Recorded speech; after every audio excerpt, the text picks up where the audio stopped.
Well, hello everyone, and welcome to another episode of the Civil War Regiments Podcast. I'm Stephen Lunsford, and today I have two guests joining me today on this episode. It's the first time I've had two on this new platform I'm using, so excited about that. See how it happens. But we're going to be talking about ancestry today and ancestry research, some tips and how to go about it, and also my guests today have many ancestors and stories to share, and so I'm looking forward to that. My guests today are Tom Travis and Aric Bruggeworth, and I know Tom, you're actually originally from Illinois, and Aric, you're in Florida. Did I get that right for both of you guys? So I was in Florida, actually moved up to South Carolina this past August. So traded in Okay, my Florida man card and I'm officially in South Carolina. good deal, good deal. And Tom, you're a Georgia man now, right? Yeah, so like you said, I'm originally from Illinois, and uh, I've lived in Florida for about 3.5, 4 years, and just last February, so it actually will be a year. The next couple of days, it'll actually be a year since I've moved from Florida here to Georgia. So, Okay. Oh, happy Georgia anniversary. I, I, Okay. Good deal. But guys, the funny thing is, this morning I always like to get myself prepared to when I dive into these interviews, because sometimes if I'm running around busy right before recording, I'm not in the right train of thought, and I like to kind of either read a little article about something we're going to talk about today. And what I did this morning, it's such a beautiful day today. I hope it's beautiful where you guys are at, but it's gorgeous outside. So I want to go take a walk in my neighborhood. But I'm fortunate that the oldest cemetery in my town is just 2 blocks from my house. So I go walking there all the time. And it's an excellent little cemetery. It's the old Shiloh Cemetery. And it opened in 1820. And there's a couple hundred graves there, but there's quite a few military graves there. There's actually wrote it down. There's 5 World War II veterans buried there, 2 World War I veterans, and around 14 Civil War veterans all buried there. And there's so many stories with all of them. And one of them is he's actually buried in Normandy, but there's a memorial tribute to him. He was killed in the Battle of Carentan. Melvin Spruill, he was a lieutenant in the 101st Airborne Artillery Battalion, and he was killed in the attack on Carentan. And that's just, I can walk to his memorial from my house. That's always really unique. And then most of the Civil War guys buried there are all Company C, 18th Alabama Infantry, the Cahaba Valley Rangers. Which, fun fact, years ago when I first got into reenacting, I thought I'm going to start my own unit, Company C, Cahaba Valley Rangers.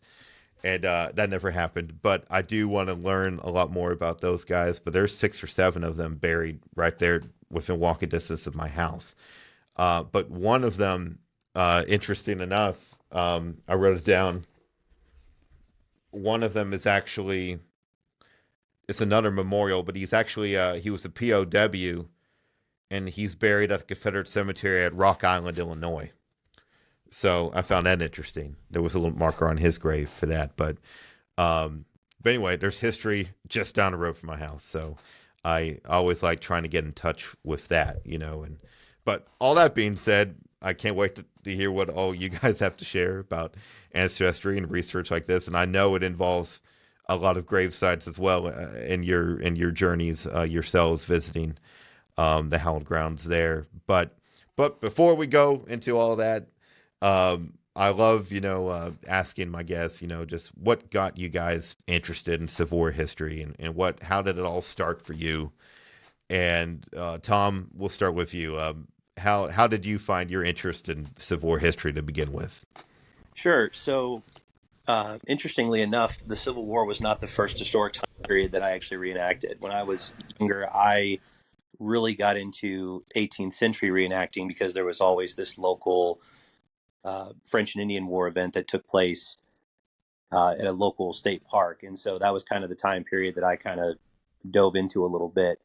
But it really started with my maternal grandmother. I would go see her a lot with my mom and dad and my brothers, and she lived just the next town over. And I just remember going over to her house all the time, and she would have, all kinds of books on the Civil War, all kinds of movies. I remember watching Blue and the Gray for the first time with her, and just a few. It was so funny because she had all these books. I didn't know what the words meant or anything what any of it was about, but I just thought the pictures looked really cool, just looking at stuff, and so that really piqued my curiosity and my interest, and it just kind of grew from there. She really encouraged me. She always, this is my grandmother still. She always told me how her favorite general is Robert E. Lee, and my mother's middle name is actually Lee, so I kind of think that had something to do with it. I'm sure. But as far as Civil War history, I really owe that to my grandmother. She just really fueled that for many years that I knew her, and she passed away when I was in high school. But um, there was a break in reenacting for me, after that 18th century time period, and then after I graduated high school in 2011, it was actually that summer I went to my first Civil War reenactment ever, just as a spectator, and realized, this is really something that I'm very much interested in, and I want to give this a shot. And as they say, the rest is history. So. Excellent. Yeah. Thank you, Tom. How about you, Aric?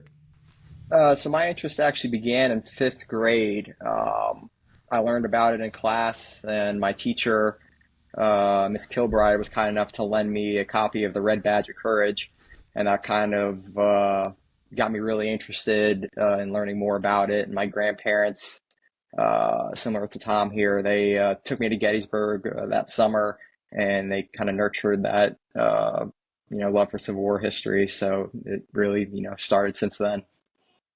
Awesome. Did you watch the old Red Batch of Courage movie, the black and white one? Yes, with Audie Murphy. Oh Yeah, yes, that's the classic. yeah. I think that's the better one, other than the remakes that Yeah, I came don't out. care for that Yeah, one. yeah. I'll take the Wishbone one over. Oh I don't know if yeah, anybody I remembers the forgot that Wishbone classic. episode. Yes, Yeah, yeah, I forgot about that. All but right, yeah, that one's up there too. Yeah, deep cut there. But yeah. no, that the black and white Audie Murphy. I read the book too. Heads up, everybody. I'm talking about the movie, but the book is well worth the read. And but both of those were also early inspirations for me diving in like that. I saw that before I saw Gettysburg or Gods and Generals and all that. So I was already familiar with Red Badge of Courage before all that. So which that could use another remake. Somebody should maybe Hmm. redo that someday. So that'd be good. But awesome, guys. But yeah, so you find that initial interest in history, and both of you, as we've probably already stated, we're all living historians, and so we all know each other from that. We also get to live that history all the time that we care about so much. But I know, Tom, you kind of already alluded to this, but for both of you, where did that extra step kind of start, where you just want to that passion for research and really diving further into research, and whether it's ancestry research, and what what made you want to get more involved in that? And was it, as you say, like a lot of family connections, like it's running in the family already, keeping up with the history? But again, I'll start with you, Tom. Where did that kind of passion for studying and research continue from? So the genealogy part of it really came about after I spent some time visiting my Aunt Mary. This is my mom's sister. It always seems to be on mom's side. I wonder why.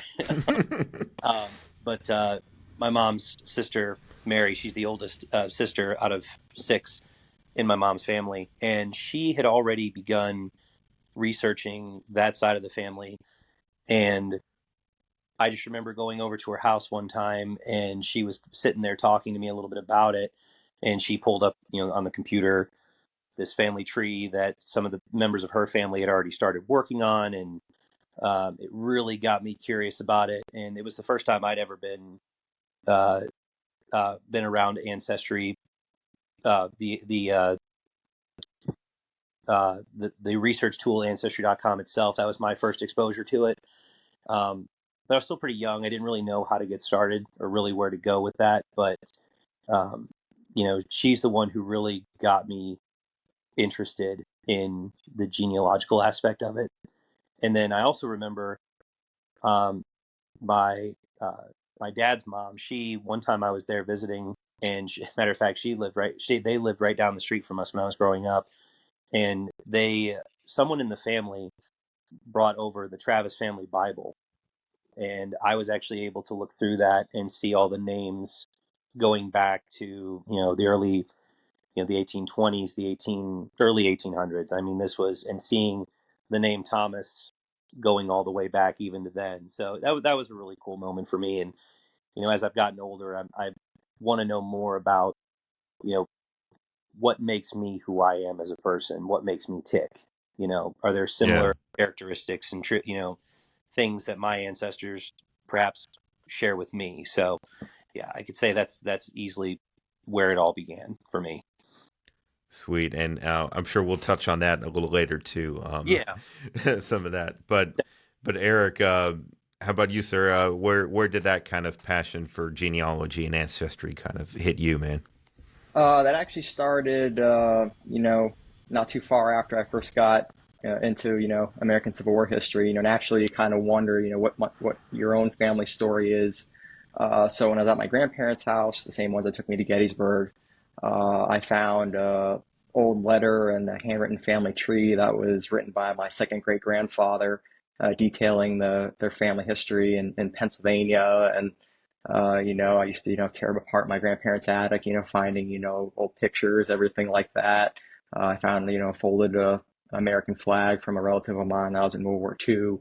And Wow. that, spurred my history from there. And I dabbled in it over the years, but it's something I didn't take seriously really till I was in college. And that's when I really attempted to do things right. After I got my bachelor's in history, I got a certificate in genealogical research at Boston University, and now I have my own business, Connected Generations Genealogy LLC. So where I work as a genealogist currently. So it's something that was always there, but I didn't really get deep into it till later in life. Excellent, excellent. Wow, we'll have to talk more about your business too. Then we'll be sure to plug that again at the end of the show. That's great. But wow, so yeah, both of you obviously are very passionate about it, and you also it does it does help tremendously when your families care so much about it too and keep it alive. Because I feel like there's so many families that nobody keeps up with family history, and it is worth it. It's an incredible thing to kind of have that. And so like my family the same way.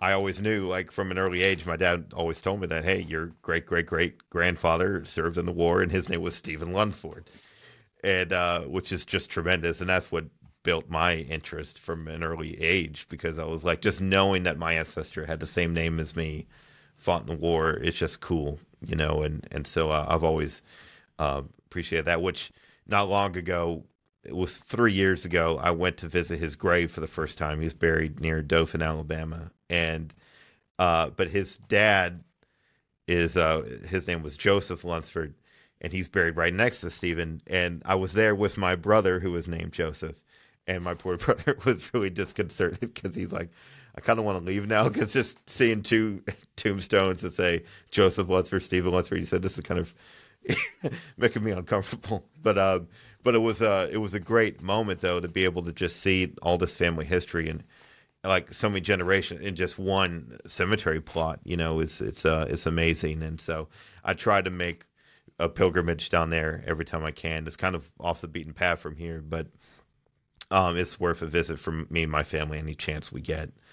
But yeah, guys. So with that being said, I'd love to hear. I know both of you, I'm sure, have many ancestors to share, and I want you to share as many as you like, given the short time that we have today.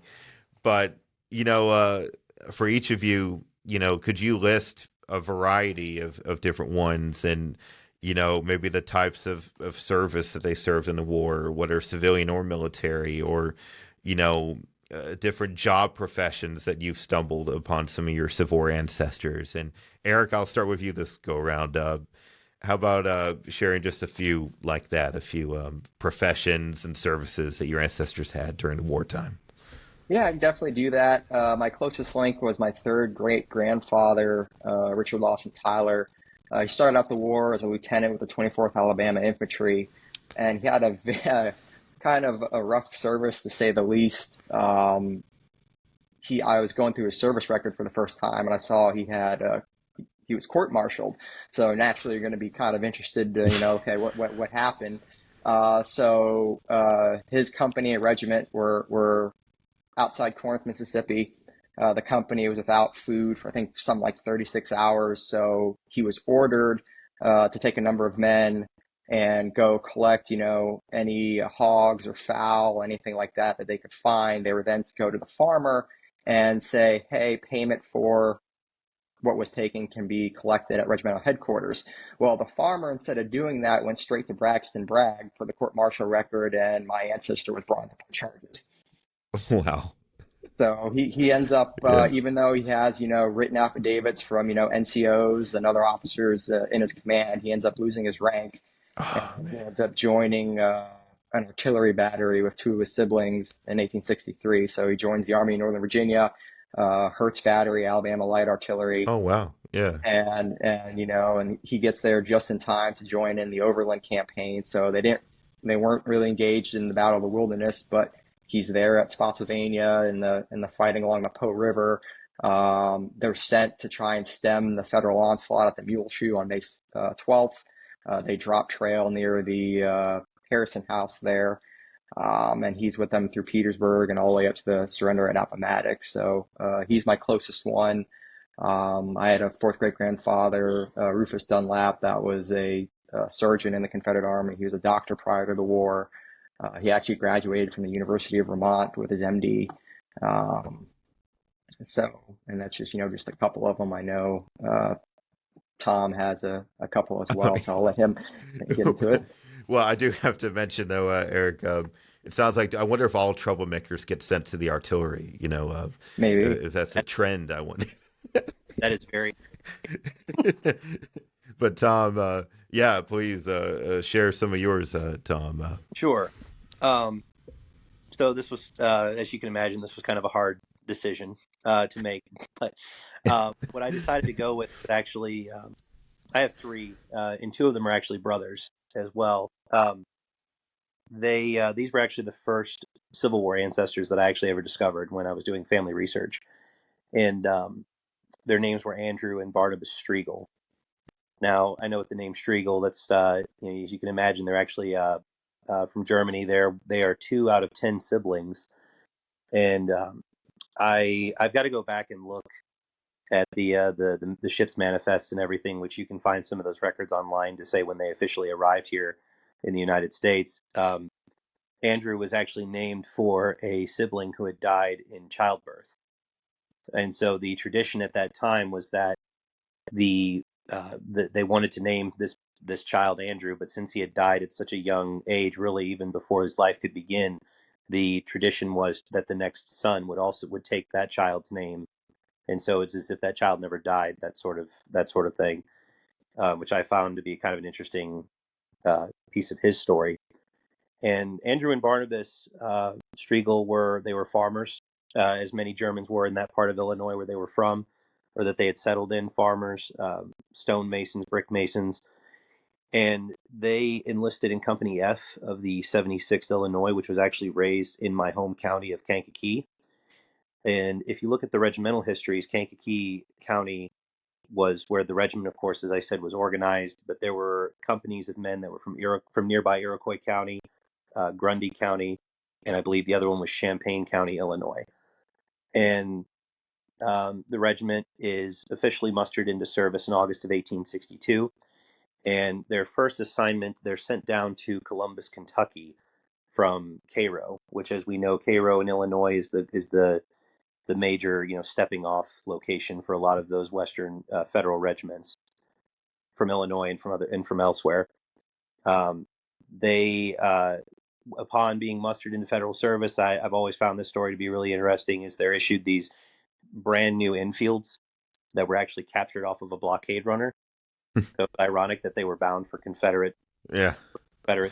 military service for the Confederate Army, And now they're, this is better. They're looking at it going, well, this is better than anything we're carrying right now from all these surplus military weapons from the arsenal that are worthless at this point.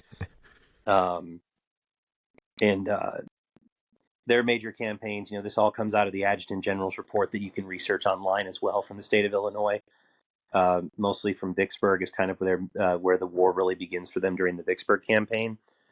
They also took part in the Meridian campaign, and then last but not least, probably their most well-known engagement was Fort Blakeley, which of course we're all very familiar with. Yeah. Get off the earthworks and all that stuff. Shout out to you, Roach. Anyway, and so there's this pretty fascinating history for having a short a short history of service, honestly, because as you know, so many of the other Illinois regiments at that time have been in it for a little bit longer, have a little bit more service under their belt. And finally, the other one that I wanted to mention, just because I actually just happened to come across him recently, was his name was Thomas Jefferson Bones. Mm. He enlisted in Company G of the 26th Illinois Infantry, and he was actually wounded at Resaca. So to be there at Resaca last year and knowing this was really, it's quite a humbling experience for me. Then even more interesting, I thought, was that he's actually an immigrant. He's from Sussex in England at the time of his enlist. So, and he's also a farmer too. That whole, again, that part of Illinois, a lot of farmers and a lot of laborers. So still looking for, some of the more detailed information, like anecdotes and things with a lot of these individuals. But, those are just some of the key points that I picked up on when I was doing research on these guys. So very, very proud to be descended from them. Yeah. And that's great. And, while you're at it, if you could share, do you have any more you could share about the connection with Fort Blakeley there and your ancestor and his unit and what they did at Fort Blakeley? Because I'm curious too. Yeah.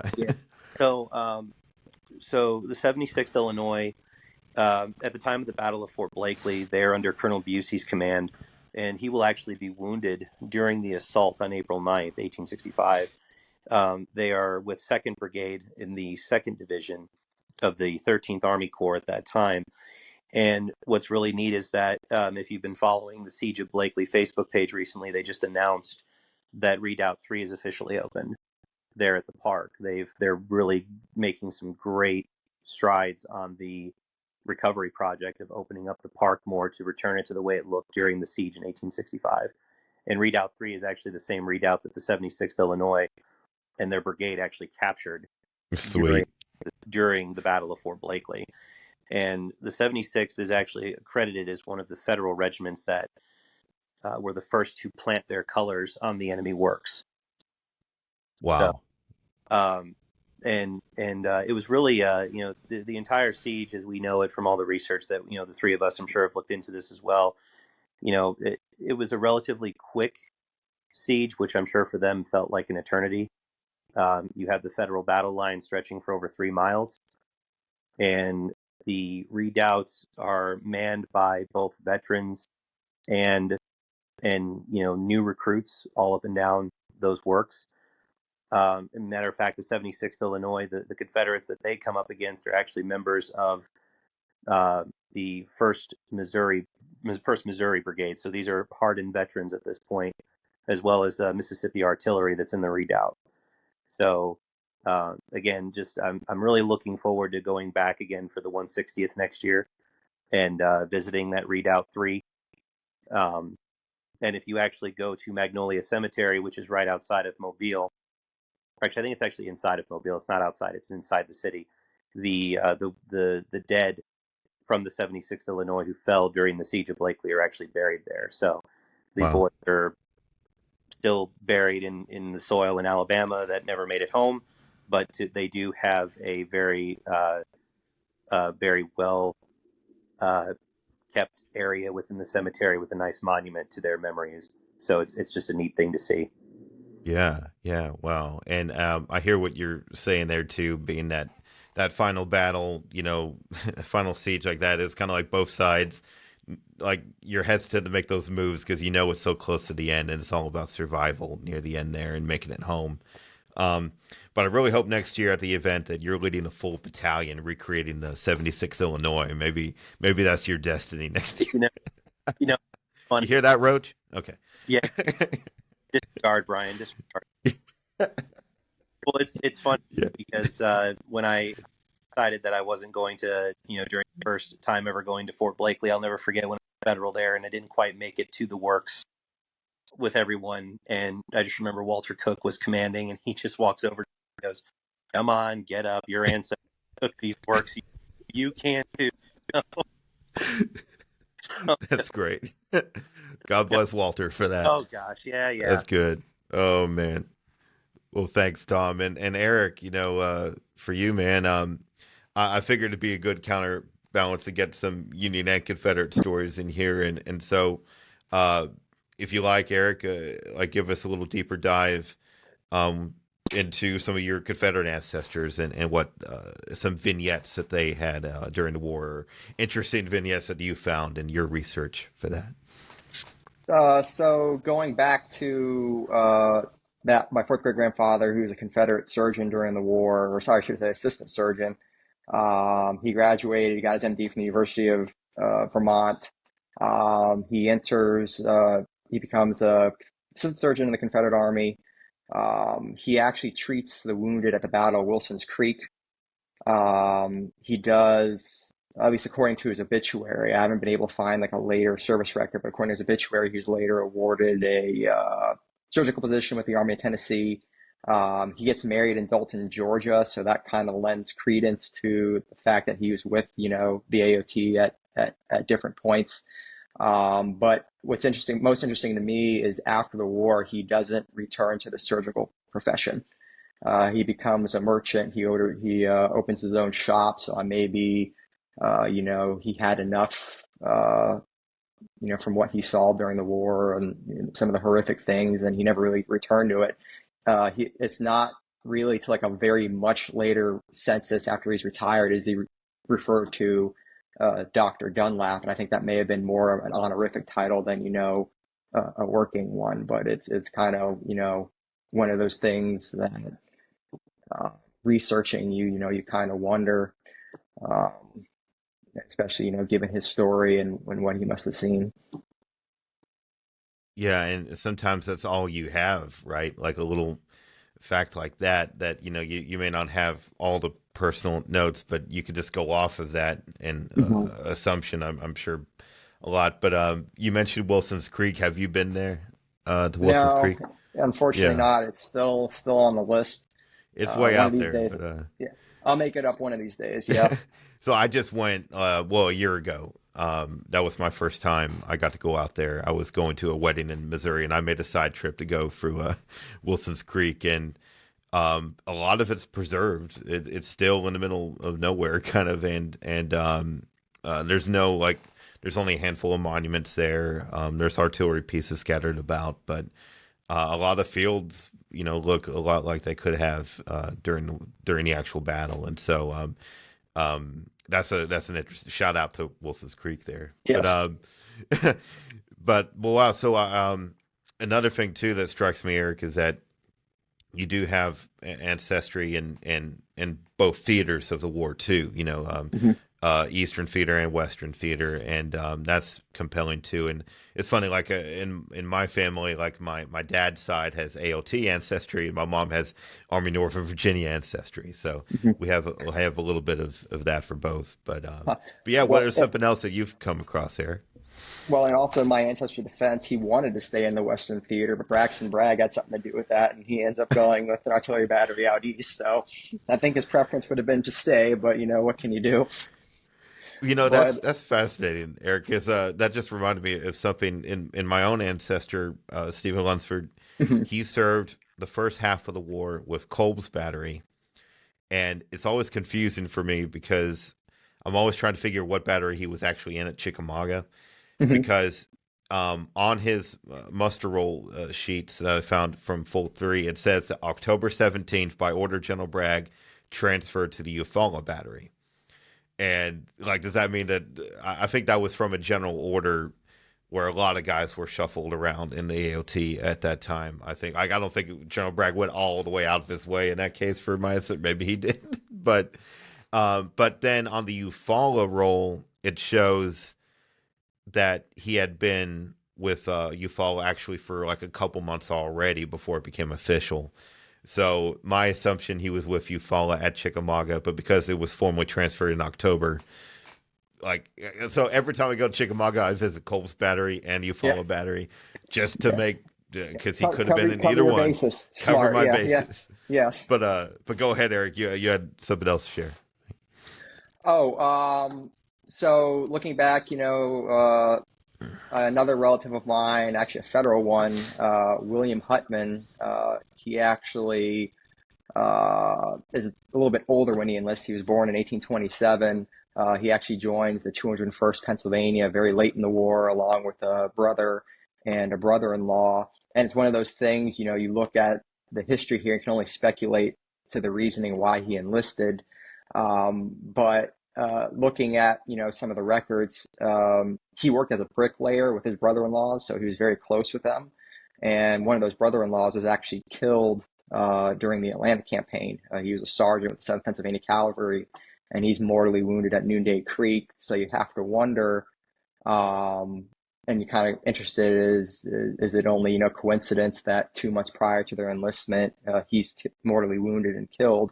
And then my ancestor, along with his brother and his brother-in-law, all enlisted in the same regiment afterwards. So there's no concrete evidence, this is the reasoning why, but that's, be fair to say, it's a fairly compelling reason to do so. Yeah. Wow. Yeah.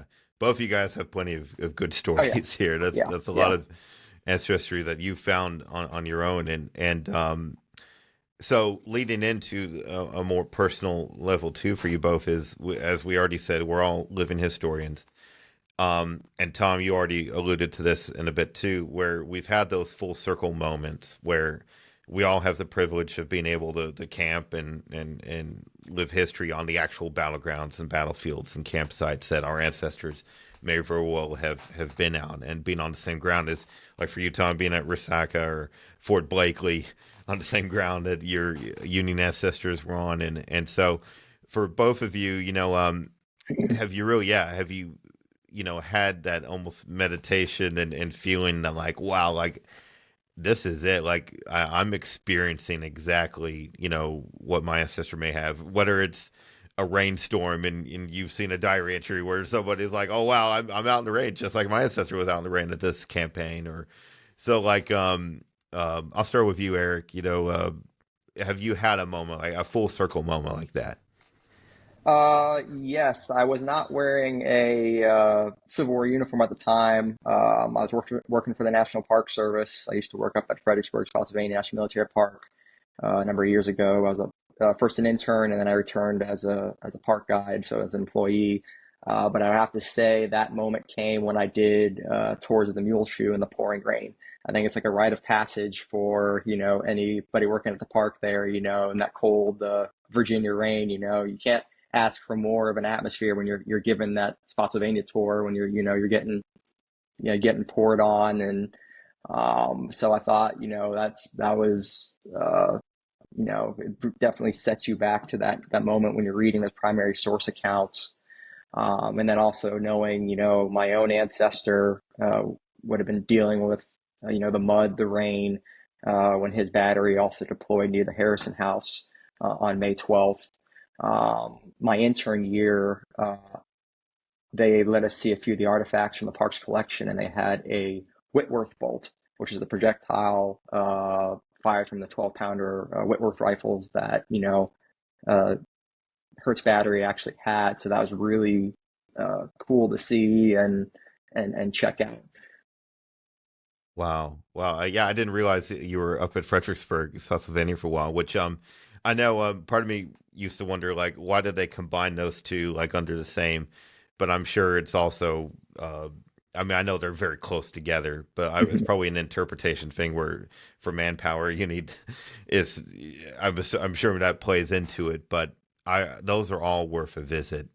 And Fredericksburg, I went during the great ice storm of January 2022 or whatever, where like there was like 12 inches of snow in Virginia at one point, or whatever. There was ice, like it was just crazy, and we were there on a vacation, so we were limited to what we could do. But it cleared up enough for us to go to Fredericksburg, and the whole battlefield just covered in ice and snow, which seemed fitting at the time. But I was impressed just going to Fredericksburg and seeing how much was that you could still see. I mean, I know a lot of it is not the way it was, but there's still a lot of sections and things that you can check out there. And I really enjoyed it. I really enjoyed visiting Fredericksburg and Spotsylvania and the wilderness. All that is really, and you could do all of it, and you're hard pressed for time, but you could do all of it in one day. Salem Church, even Chancellorsville, all that is all like this one big loop. So that's really cool. And so while you were fortunate to be in that center, and then and have those moments where you can either give a tour or be on the same ground where your ancestor actually fought through all that. So that's impressive to have that opportunity as well. And Thomas, I know you've kind of gave a couple of shout outs already, but like for you, what are some more, or even on a deeper level, some of those that you shared, just having those moments, whether Blakeley or Resaca or somewhere else, where you're like, wow, this is it. I'm there, like he was. Yeah. So, with Fort Blakeley, and it seems like anywhere we go, really the weather always plays a big part of it, because you read a lot of accounts where the weather was, played such a factor and a role in their everyday lives, and limited them as to what they were able to do or how far the armies could go. I know, we talk about, everyone talks about at Fort Blakeley when the weather turns, and the thing is, when the federal armies are marching from Pensacola, or at least the General Steele's expedition, when they leave Pensacola to march towards Mobile via land, because there was a couple of different routes that were being taken by the federal army. They talk about how it rained on them throughout that entire march, and that just kind of plays a little bit of a factor into it as well. The just being able to actually stand in the locations where they stood was really, for me, one of those I remember saying to myself, when Brian actually took me to the actual trenches where the 76th and the other regiments from that brigade, it's still covered up pretty much right now. I think they're trying to work on opening that up some more, I believe. But I kind of looked around, and as I was standing there, I kind of, in silence, I kind of said, to myself, I said, I've returned, or I've come, to, here I am 155 years later. And that was probably the most full circle moment that I've experienced so far in the hobby. The other one for me really would have to be when we did this program at Vicksburg a few years ago. It was a Confederate living history where we were portraying the 3rd Louisiana, but my ancestors being in the 76th that were at Vicksburg. We're doing it right in the middle of the summer. Sun's beating down on us. It's hot. It's miserable. And we're sitting there just going, oh, I can't believe, this is in here. And I'm thinking, what do I have to complain about? This is what, these men had to go through this. And not only did they have to endure the harshness of the heat, but, the disease, the malnutrition, not to mention that there's live ammunition, actual bullets flying at them, and artillery, going on around them, exploding around them. So those are just some of the ones that I can really pinpoint right now that I can think of that were really significant in my experience in the hobby so far.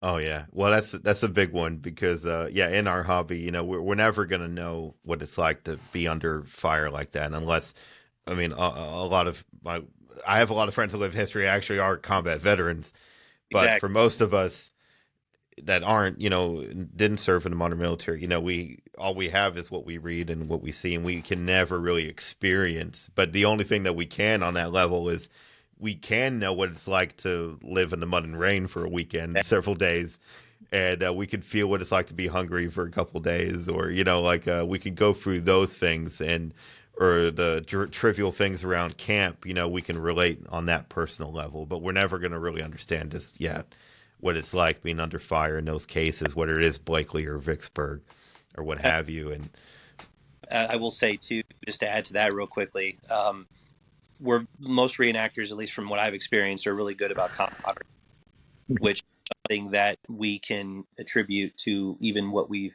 I think that's both attributes to what we've read about the soldiers back then, but that's also a very natural thing. That when we're in those situations where, oh yeah, we're hungry, it's cold, it's wet, it's what have you, you're going to try to find ways to distract yourself. And they did the same thing. So it's cool to see that natural camaraderie, that natural desire to forget what we're going through. And then that's really one of those period moments you look around and you go, this is exactly what they did in these kinds of situations. So Oh yeah, because a lot of times I'll be honest, like if I'm at one of those miserable events where it's just pouring rain and you just want to leave. The only thing you're thinking about is getting in the car, going home, or going somewhere to eat, getting out of the wet clothes. But then the inspiration and the thing is when you look around, and that's why it's such a big deal when everybody's staying, everybody's sticking through it, guys are looking out for one another. That camaraderie, like you say, that makes me feel better. And it's kind of like, you know what? If these other 20, 30 dudes are staying, I'm going to stay too, and it's like, it helps and it gets you through that. And so we can only imagine that a lot of that on a daily basis for these guys is what's helping them, and of course, yeah, the actual service. You just, back then you couldn't go home on the weekend. So, you had no choice. But Aric, do you have any more to add on any of this? No, I think Tom Travis pretty well, covered it. Fortunately, we can't, and thankfully so, we can't replicate, the actual, combat that these soldiers had to endure. But you do get those real moments, when you're, enduring some of the same conditions, the cold, the rain, in some cases, the ice and snow. So you kind of just make it through the weekend, and it gives you a better appreciation for these guys that had to do it for 4 years. Oh yeah, exactly. Yeah. I couldn't do it. I don't know. But that's why we do what we do, to keep honoring their memory in that. So, to kind of segue into a bit of like the research work again, and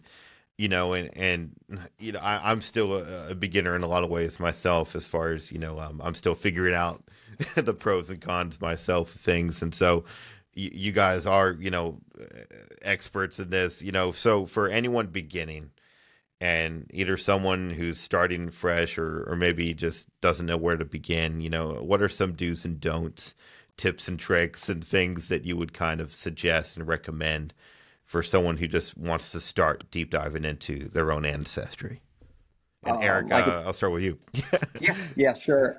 So I say these things when I first started out when I was younger. I made every single possible mistake you could make as a genealogist. When you see some of those articles about don't do this, it was like a checkbox for me. Like, yep, did that, did that, did that. So I say these things having made the same mistakes when I first started out. The very first thing you could do not copy ancestry trees. Oftentimes they could be, full of errors and everything like that, and you copy those, find out they're not true, and you spend all this time researching, and it's not even somebody related to your family, or anything like that. I'd say be diligent with your research. Both of you are students of history. Keep a research log so you can kind of write down, as you're trying to answer a particular question or research question regarding your ancestry, the sources you covered, what information you collected. That keeps it organized, and it stops you from repeating any prior research as you're moving towards answering this research question. Other than that, I'd say make sure you cite all your sources. Let's say, Stephen, you have me as a guest on your podcast because I wrote this amazing regimental history on the 200th Indiana Infantry. None of it's cited. There's no citations or anything like that, but they had this amazing service during the war, and it's full of conflicting information and hearsay information. Would you take me as seriously as other guests you've had on the show? Oh yeah. No. So, No, so why, I hear you. yeah, yeah. So why should, genealogy be any different? If it's not documented, it didn't happen. Um, Yeah. I forget who, but it was like another genealogist that told me, basically, if the genealogy without documentation is mythology. So you Hmm. kind of, and Yeah. you see it a lot. People, copy ancestry trees and be like, oh, my great great great grandfather was, this person. And unfortunately, there's a lot more work involved, to get it right. Um, Another suggestion is, don't get me wrong, while both Family Search and Ancestry.com are excellent repositories, they aren't like the end all be all. In fact, the vast majority of records still aren't even digitized. So if you're hitting that brick wall on a particular ancestor or line of your family, you're still going to find it likely at one of the local courthouses, at a historical society, the state archives, and maybe in a land record, or probate or will record. So you definitely just got to kind of expand your research, check different repositories and resources, and just use them as effectively as possible. Well, I just want to say, Aric, your work on the 200th Indiana is just the premier regimental history. Yeah. And okay.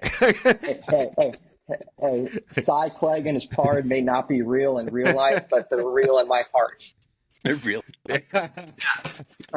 Well, good. Shout out to Cy Clegg, everybody. Oh my. Yeah, that's a good, enjoyable read there. But yeah, no, thank you, Aric. Yeah, I mean that makes a lot of sense for all that because and you're right, just having that knowledge to just be wary at the same time because it's just I think it's so for a beginner and someone that like on a Google search or your first ancestry search online, you're going to stumble across something and sometimes it's just too good to be true, right? Or you stumble upon something just not.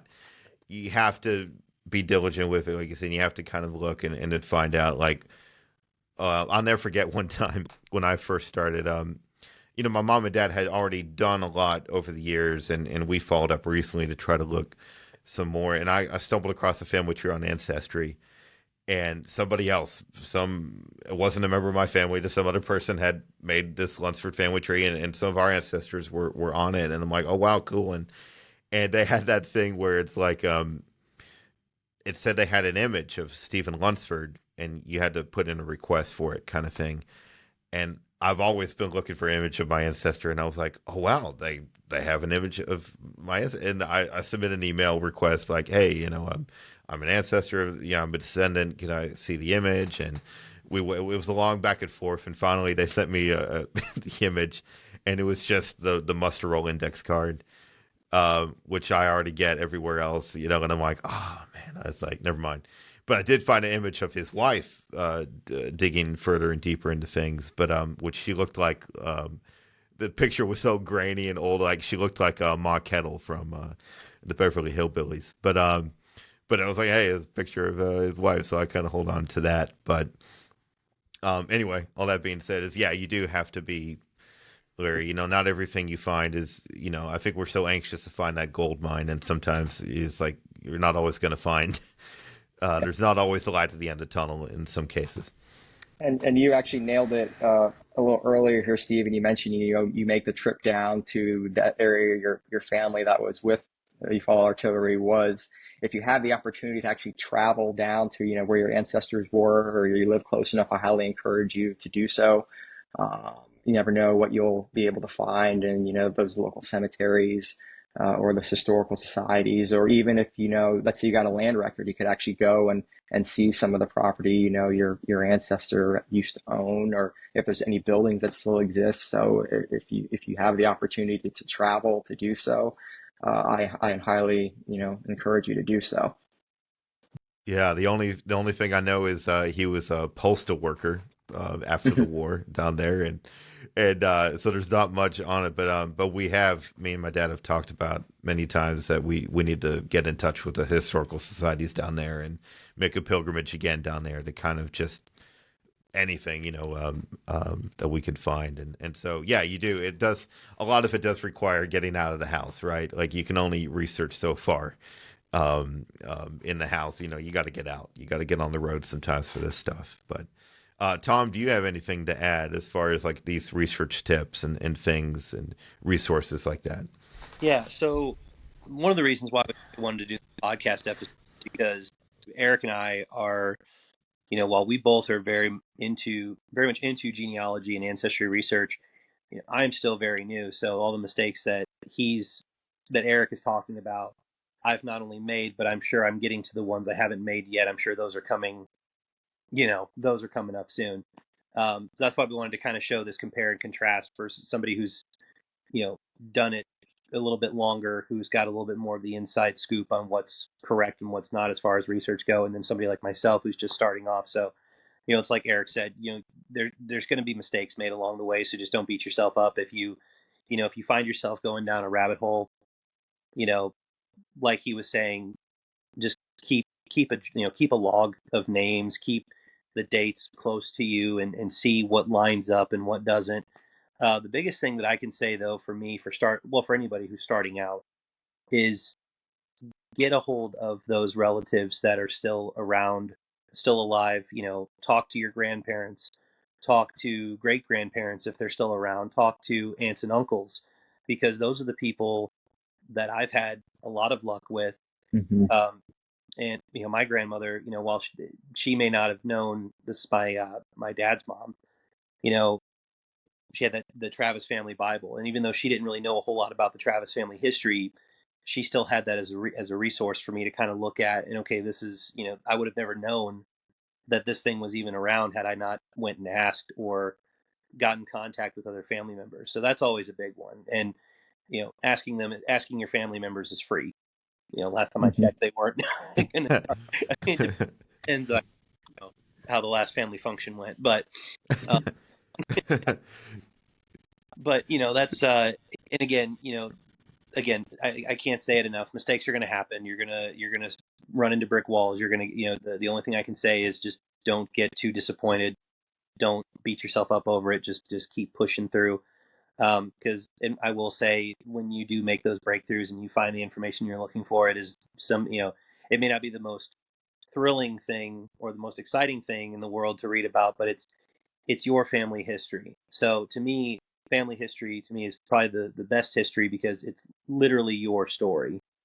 It's your family story and where you come from. So, and I'm just excited to be on this journey right now, finding out as much as possible. And, I've got a great resource right here in the bottom screen in front of me. Aric's been a great resource to tap into here and there. I can't tell you how many times I'll message him and say, I've got this, I've got this question, or here's I don't know what I'm doing, or, hey, can you use your resources to look something up, and I'll buy you lunch later or something. Yeah, you're doing well so far, Tom. Yeah. Like I said, it's all learning, and granted, I've uh, been doing it a little bit longer, but I'm still very much a perpetual student. I can't encourage you enough to do that. We do it not only in the history, but you should do it in genealogy as well, because you'll never know everything. I'm always, picking up something to help me, understand things better, like, a book on land records, or, here's an article on how to utilize, probate records or wills. You'll be amazed if you search online, if you're struggling, like, I don't quite understand this particular record. There's a number of resources out there, and, just keep researching, keep learning. And that honestly will be your best resource out there. Professor Google is amazing, as an amazing genealogist. If you search and you try and find additional information on a particular record or how to better understand it. Yeah. And one more thing I'd like to add to that about what you said earlier, Aric, as well. Always about cross-referencing everything and making sure things are lining up, because, like you said, Ancestry and Find a Grave is another website that Aric and I will sometimes use, and Stephen, I'm sure you're familiar with Find a Grave as well. While it's a good starting point, it's not definitive, because oftentimes those are profiles that are made by descendants themselves, and that's not to knock their research or that they're wrong or anything, but sometimes they can be, and you just kind of have to take it a little bit with a grain of salt until you can line up everything and everything starts to match. from dates to names to, birth and death locations. Matter of fact, I have a lot to thank Find a Grave for, because one of my Civil War ancestors, who was a Confederate actually from Virginia, and he and his brother were in the 21st Virginia Infantry Company I, and I now, because of Find a Grave, have copies of both of their wartime photographs from descendants of them as well. And one of them I actually didn't find until I visited Appomattox Courthouse last summer on our way to the 160th Gettysburg program, because his image is actually on the wall there, on a wall of remembrance Cool. with veterans who surrendered, because he was with the 21st when he surrendered at Appomattox in 1865. His brother had been taken prisoner in July of 1862, but I'm just looking up at the wall, and because of Find a Grave, I was able to pinpoint where at Appomattox his image was, and so that was just a really neat experience for me too. So That's actually excellent advice from Tom. Like I said, you look at it, it's a good resource, but you got, that trust but verify is there. Um, Tom knows about this one because I think I shared it with him, a while back. There was a guy posting, it's like, oh, here's a picture of, my ancestor that was in the American Revolution. Some guy posted basically a sepia-toned reenactor image of a guy with a full beard and everything in Revolutionary War, Continental clothing, and he's like, oh yeah, this is my ancestor from the 1840s. So unfortunately, you can confuse other people as well when people, do this kind of thing. So. But that's just when Find a Grave goes wrong, but that's just an extreme example of that. But again, you got to utilize those records, and oftentimes in genealogy, you're going to have those conflicting sources, and that's, you got to look at, as Tom said, write down, look at all the information, and try, work through these problems. It's what makes, genealogy frustrating and also, rewarding at the same time. Like, for instance, a fourth great grandmother of mine, I knew from her Bible records, obituary, a number of other, family letters, everything like that. She was the daughter of so and so. Her death certificate had these two random people that didn't exist. They don't appear in the census, and like, that's odd. And being, it's a death record, and I saw who signed for it, because these records are only good as, or as good as, the people that provide that information. But it was actually the husband of her granddaughter that provided the information. So likely he was not 100% sure or anything like that. So he gave these names, and they were completely fictitious. But again, just something you gotta, keep an eye out while you do this. Yeah. Well, and I actually have a research question for you guys, because as part of a new book project I'm working on, I've really been wanting, I've never actually had a full subscription to newspapers.com. I've really, one of my go-tos is the free newspaper library and Library of Congress chronicling America. I love that thing. But I've never used newspapers.com, and I really want to start implementing that and using that.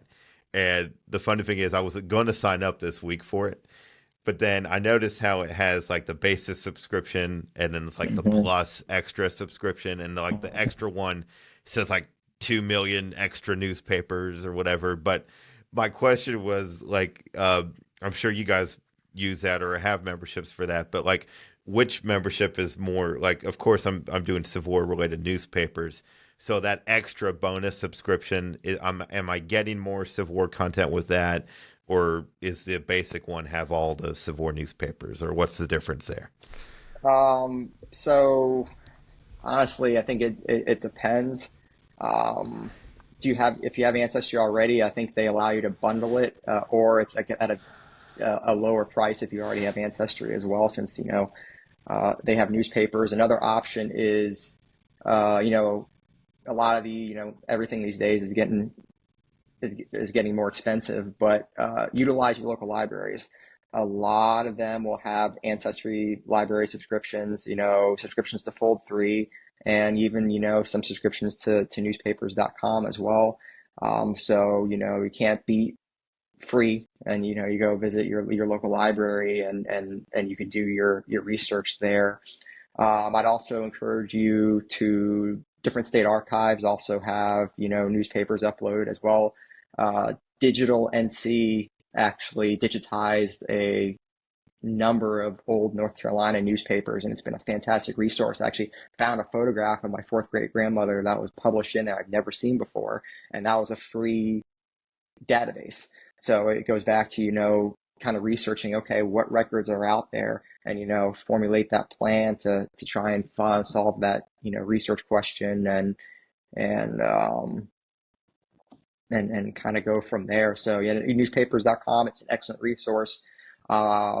As far as, the paid subscription sites, I think I've had more luck with them than any of the others. I'm not endorsing one over the other. It's just, personal experience. But it's not the end all be all. And while it may have worked for me and a lot of my research, it may not work for you. So again, kind of diversify those repositories and those resources you're looking at to try and get what you need and save money if you can. Yeah, no, that makes a lot of sense. And it also, again, a reminder that you can only do so much behind a computer screen. Unfortunately, I mean, for history, and you do have to get out.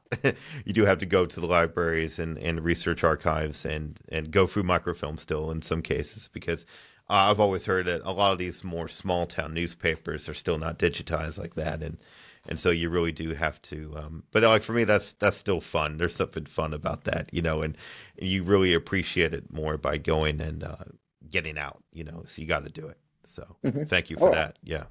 Yeah, absolutely. It's just like, when you go, you could read about a battlefield all day, but it's not till you walk the ground and the way it slopes or rises and get a real feel of the terrain that you could kind of fully understand how it played out. And it's kind of the same in genealogy. You go out and, get those resources if you can, visit the areas where your family was. And yeah, absolutely. That's solid advice, Stephen. Yeah, thanks, guys. And you know what?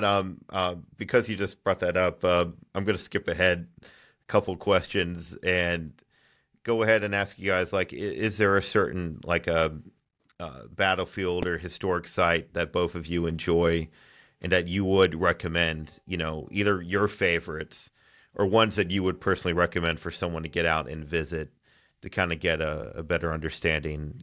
Whether it is an old historic home site or a battlefield. Tom, I'll start with you. So I'm sure at this point, this interview is going to feel like it's being sponsored and paid and everything by Fort Blakeley State Historic Site, but I promise it's not. That is, if we're talking about the Civil War, from my own personal perspective, that to me is probably one of the best preserved, battlefield sites, at least here in the Deep South. And I want to say it's the most preserved battlefield site, at least in the state of Alabama, if I'm not mistaken.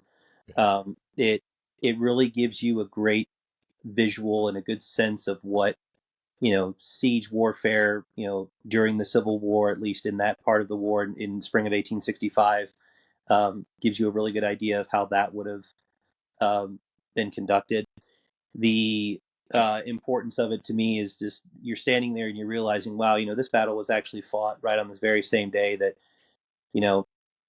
so many miles away in Virginia, General Lee is surrendering to General Grant, is surrendering the Army of Northern Virginia. And some people often think, well, how could there have been a battle fought? Well, I said, well, news travels pretty slow back then. So they're not just going to call a timeout or a halt in the fighting just because that's going on.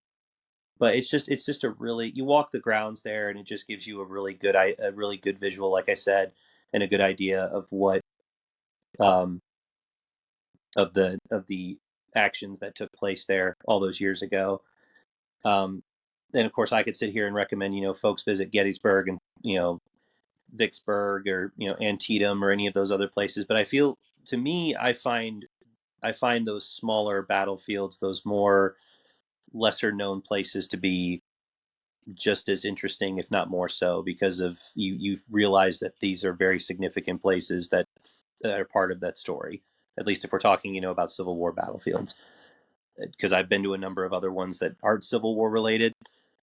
Well, give us one. Give us one non-Civil War. Yeah, I didn't want to go too far off track, but I mean, if that's fine. Go ahead, man.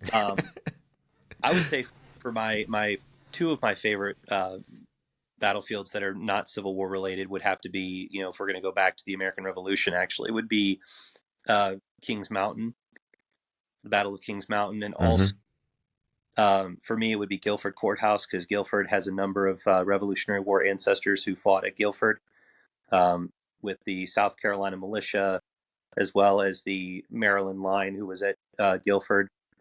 And at Kings Mountain, I actually had ancestors who were on both sides of the fighting at Kings Mountain.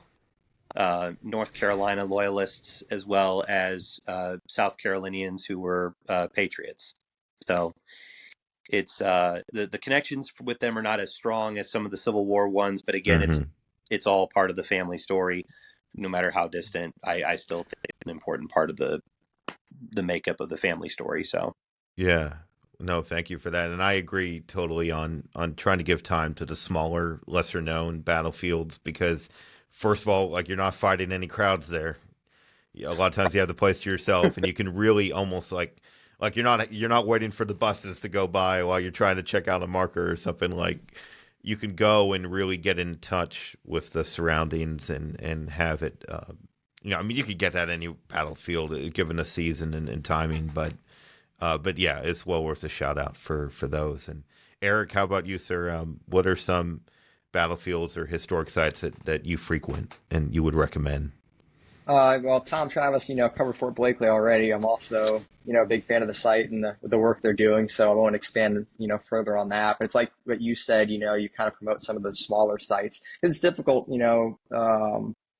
picking a favorite. I do have them, but it's kind of like picking your favorite book. There's so many, great ones out there. And one personal one that I love and I do, volunteer stuff for is Fort Morris State Historic Site. It's just south of Savannah, near Midway, Georgia. Small park, but it has an amazing story. Sunbury was actually a large, thriving seaport. It almost, rivaled Savannah in size during its heyday. And there were a number of engagements that took place there. There were two major sieges, for Fort Morris, and, the capture of Sunbury in November 1778 and January 1779, when Sunbury falls and Fort Morris falls. It was a prisoner of war. It housed prisoners of war from both sides at different points during the war. It was the launch pad for, the attempted invasions of Florida. You don't really equate Florida with the American Revolution, but there's a whole other story there and an amazing history that's not really looked at. And the site, they only have one, full-time ranger there. He does an amazing job with promoting the site's history, and there's another part-time ranger there as well. She does an excellent job. And the Friends of Fort Morris all kind of collectively, come together and try and do quality living history programs and different things with the site's history. So if you're ever in the area, I encourage you to go check it out. And it really has an amazing history. It's a very culturally significant site in Georgia relating to the American Revolution. So, again, not to veer away from the American Civil War, but I think if you ever get a chance, it's well worth your time. Go check it out. Well, I think sometime, Aric, I just need to do a whole coastal road trip where I just go up like Florida, Georgia, Carolinas, and just visit each fort on the way up. Yeah. I don't know how long you'd take, but that's something maybe I need to do, because I've never even been to Fort McAllister, which I know a lot of my friends would be like, "What? What do you mean?" But I need to make it there sometime. Need to. But yeah, there's a lot of good forts and things and sites to check out on the coast. The forgotten kind of aspects of the war sometimes, But thank you guys, and you also, Aric. I'll start with you on this one because you gave a shout out already. Like, just we all have books. We all have a million favorite books. But as far as book recommendations go, to narrow it down, are there ancestry help research type books that you would recommend, or do you guys have favorite books about a certain as far as again, we're talking on a more personal level here, but like your favorite books that give the soldier human side of war. And I would be amazed to hear if either of you have stumbled across a book that mentioned one of your ancestors, or like had a little anecdote about one of your ancestors in it. And I think that's what everybody hopes to find, but we don't always find that. But Aric, I'll start with you. Any book recommendations there? So again, as far as the genealogy books, it's difficult. There's so many good ones out there. It's difficult for me to pick. I'll answer your second question first regarding have you ever found, an ancestor's name, in a publication? And the answer is yes. And it said, oh, his parents, his dad actually, fought in the Texas Revolution. And, it's an amazing story. Too bad, it wasn't true, further research going down the road and found, kind of, so I'm like, okay, this isn't true. It wasn't cited, and the documentation says, yeah, it's not historically possible for this to be the same guy. So yeah, he's in a publication, but unfortunately it's wrong information. Yeah. One book I would recommend, just because, it kind of speaks to an undertold topic was invisible wounds, mental illness, and Civil War soldiers. And it talks about their struggle, the veterans both North and South, as they attempted to reintegrate into society after the war, and those who struggled to do so. And as I read it, it made me think, my own family that was involved in the conflict, and what may have happened, with them, be it, my surgeon ancestor that never really practiced medicine again after the war, or just, getting used to being a civilian again. And it goes back to, what I always used to emphasize when I gave those tours with the MPS is, you research these Civil War battles, and the common soldier who fought is kind of relegated to either like a blue or red block on a map. Our ancestors were more than names or dates. They're human beings, and endured a lot of trauma, and you kind of, to really understand the human element of the war, these are things you should read on and try and grasp, especially as interpreters when you're telling that history, telling the story of the common soldier. Yeah, you're absolutely right, Aric. Thank you. And Tom, how about you, man? Can you narrow down a few book recommendations? And like I say, maybe ones that do have that more personal level, for learning more of the soldier or civilian aspect, human side of war. Yeah. So all I can say, really, if you're doing research and you come across ancestors that have military service, you can locate a regimental history. That those have always been a huge help when doing research on that. They may not mention your ancestor by name per se, because oftentimes it's written by another individual. You're very fortunate if you can find a regimental history that was written by somebody that you're actually descended from. But even just to have something like that in your library is a huge help when research, because again, while it may not mention that ancestor by name, you may be reading something from someone who served in the same company, or who served, one company over from the one your ancestor served in.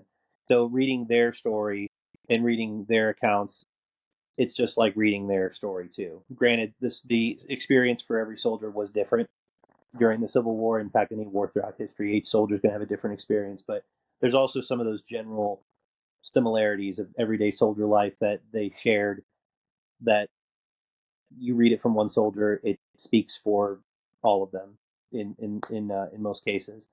Funny enough, I actually do have two books in my research library currently that were recommended to me via Ancestry, and through even through Find a Grave. The pictures of the titles popped up, and they're not really they don't pertain to the Civil War, but one of them is actually written about an ancestor of mine who became an outlaw after the Civil War. He went out, committed some train robberies and things. Rode with like Cole Younger, some of those. Wow. And all of this, I believe, if I remember correctly, the story was that all of this after he came back from out west, and the woman that he was in love with had she wound up marrying another man, and they had a child together. And although I'm sure he was disappointed by this, he actually gave her some money, said, best of luck, take care of the child. There was never really any certainty as to whether or not the child was his. They didn't really verify that. But then the story goes that after he left, that's kind of when he went on this spree of just. Mm. But he actually wrote a book while he was in prison, waiting his sentence out, and I was able to find a copy of it. Wow. Yeah, and then this other one is actually much earlier, from the later part of the 18th century, but it's called Blood on the Ohio, Frontier Tales of Terror from the 18th century. I know it sounds kind of extreme, but accounts of everyday life on the frontier at that time. I had several ancestors from Virginia who later settled in Kentucky who, had run-ins with, the native tribes, like later in the 18th century and into, during the War of 1812. And they wrote a lot of different accounts of different engagements that took place on the frontier.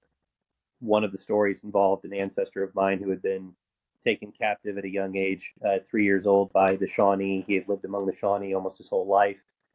And his brothers were in the militia. And I believe this was one of the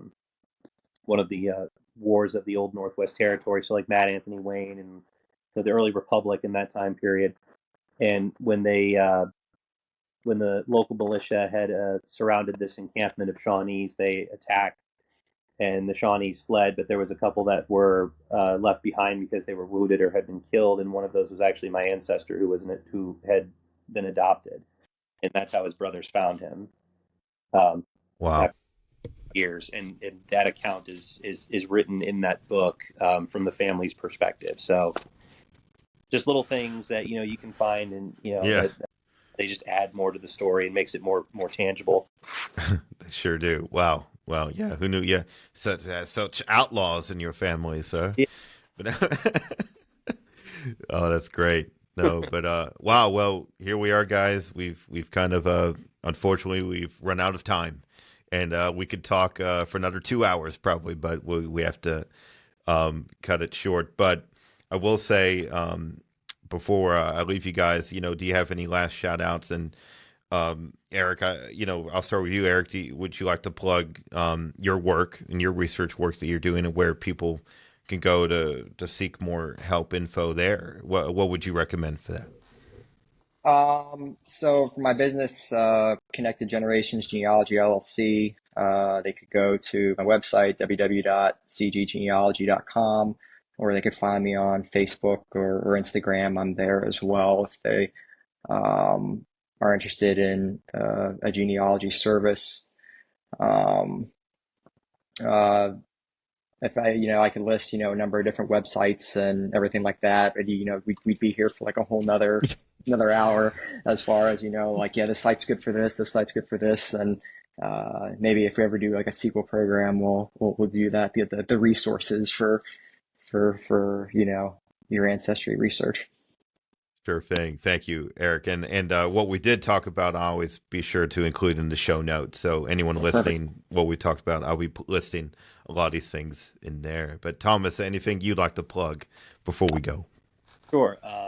For anyone who's listening now who's ever thought about doing any research about their ancestry and into their family history, stop thinking about it and do it. It is your family. It is your history. It's your story, and be proud of it. So, amen. That's right. Yeah, we all need to roll up our sleeves sometimes and dive in. It's good. I enjoy it, and you'll be grateful you did, I think. So, well, wow. Thank you, guys. Thank you, Thomas. Thank you, Aric.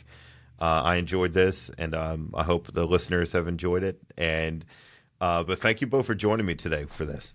Thanks for having us, Stephen. Appreciate it. Awesome. Thanks, guys. And I hope to see both of you soon in the field again. But those of you guys listening, thank you, and subscribe to the podcast. Check out these resources and stay tuned for more episodes to come. There's some more in this season down the road. We're just getting started. So thank you for listening, and everyone have a good day. And again, take care, guys. Thank you. All right. Thanks.